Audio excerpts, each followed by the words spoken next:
సమంత మా ఇంటి బంగారం సినిమాతోని సినిమా రిలీజ్కి ముందే జాక్పాట్ కొట్టేస్తుంది. ప్రీ రిలీజ్ బిజినెస్ చూస్తే అందరికి కూడా కళ్ళు చెమర్చకపోతాయి. అండ్ ఇప్పటి వరకు ఈ సినిమా నుంచి వచ్చినటువంటి ఒక టీజర్ కావచ్చు, ట్రైలర్ కావచ్చు, సాంగ్స్ కావచ్చు, అందరినీ కూడా చాలా అట్రాక్ట్ చేస్తూ ఉన్నాయి. స్టిల్ ఇప్పటికి కూడా ఇన్స్టాగ్రామ్ ఓపెన్ చేస్తే మా ఇంటి బంగారం సినిమాలోని పాటకి చాలామంది కూడా రీల్స్ చేస్తూ ఉన్నారు, పెళ్ళిళ్ళకి యూజ్ చేసుకుంటూ ఉన్నారు, ఈ విధంగా సరదాగా డాన్సులు కూడా వేస్తూ ఉన్నారనమాట. అండ్ సమంత గారు చాలా రోజుల తర్వాత ఒక మంచి కంటెంట్తో మన ముందుకు వస్తూ ఉన్నారు.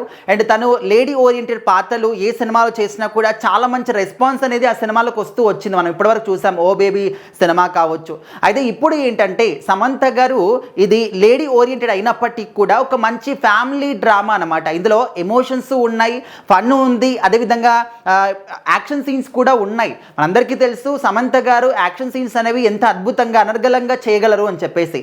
ఆల్రెడీ మనము టీజర్లో చూసాము. ఏ విధంగా అంటే తను ఒక మధ్యతరగతి కుటుంబానికి కోడలుగా వస్తుంది. సో కోడలుగా ఏ విధంగా ఉండాలి, ఇంట్లో వాళ్ళతో ఏ విధంగా మాట్లాడాలి, ఎవరిని ఏ వరుస పెట్టి పిలవాలి, ఇలాంటివి ఏవి కూడా తెలియదు అన్నమాట. ఇంట్లో వాళ్ళందరూ కూడా నేర్పిస్తూ ఉంటారు. కానీ ఈ విధంగా కోడలుగా ఏ విధంగా ఉండాలో తెలియకపోయినప్పటికీ కూడా తన కుటుంబం జోలికి ఎవరు వచ్చినా కూడా అస్సలు వదిలిపెట్టను అనే విధంగా ఒక డైలాగ్ కూడా చెప్తుందన్నమాట.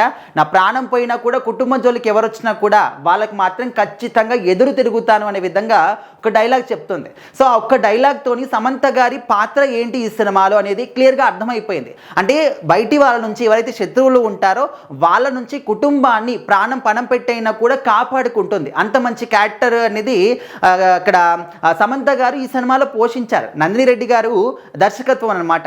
సో మరి ఈ సినిమాని వీళ్ళు దాదాపుగా ఒక 25 నుంచి 30 కోట్ల బడ్జెట్తోని తెరకెక్కించారు. అదే ఇప్పుడు ఏంటంటే ప్రీ రిలీజ్ బిజినెస్ అన్నమాట. అది కూడా థియేట్రికల్ కాదు, ఓన్లీ ఓటీటీ, శాటిలైట్, అదేవిధంగా ఆడియో రైట్స్, ఓన్లీ వీటికే దాదాపుగా 35 కోట్ల వరకు అయితే రిటర్న్ వచ్చేసింది అని చెప్పేసి అయితే కొన్ని వర్గాలు మాట్లాడుకుంటూ ఉన్నాయి. సో అదే కనుక నిజమైతే ఆల్మోస్ట్ సమంత గారు అదేవిధంగా ప్రొడ్యూసర్ అందరూ కూడా ఈ సినిమాకి సేవ్ అయిపోయినట్టే. ఎందుకంటే వాళ్ళు నిర్మించినటువంటి బడ్జెటే 25 నుంచి 30 crores. సో మరి ఆల్రెడీ ఓన్లీ థియేట్రికల్ పక్కన పెడితే ఇంకా దాని గురించి ఇంకా ఊసే రాలేదు. Only satellite, OTT, audio rights వీటికే 35 కోట్ల రిటర్న్స్ వచ్చాయంటే మరి మామూలు విషయం కాదు. ఖచ్చితంగా చాలా భారీగానే ఈ సినిమాకి ప్రీ రిలీజ్ బిజినెస్ అనేది జరుగుతుందనేది మనం అర్థం చేసుకోవచ్చు. ఇంకా థియేట్రికల్గా ఇంకే రకంగా వస్తాయో ఖచ్చితంగా వీళ్ళు మాత్రం లాభాలు పడడం ఖాయం, ఈ సినిమా హిట్ కావడం ఖాయం అనే విధంగా అందరూ కూడా ఫిక్స్ అయిపోయారు. సో మరి సమంత గారు ఏ సినిమా చేసినా కూడా ఆ సినిమా స్టోరీ ఇదంతా కూడా పక్కన పెట్టేసి సమంత గారికి అంటే ఆమె కోసం మాత్రమే సినిమాకి వచ్చే వాళ్ళు చాలామంది లక్షల్లో ఫ్యాన్స్ ఉన్నారు. సో మరి ఆ ఫ్యాన్స్ అందరూ కూడా ఈ సినిమాని కూడా ఖచ్చితంగా ఆల్రెడీ హిట్ చేసేసారు. బట్ ఇంకా సూపర్ డూపర్ హిట్ చేయడానికి మాత్రం రెడీగా ఉన్నారనమాట. సో మరి సినిమా రిలీజ్ అయిన తర్వాత ఆ హిట్నెస్ ఏ విధంగా ఉంటుందో మరొకసారి మాట్లాడుకుందాం.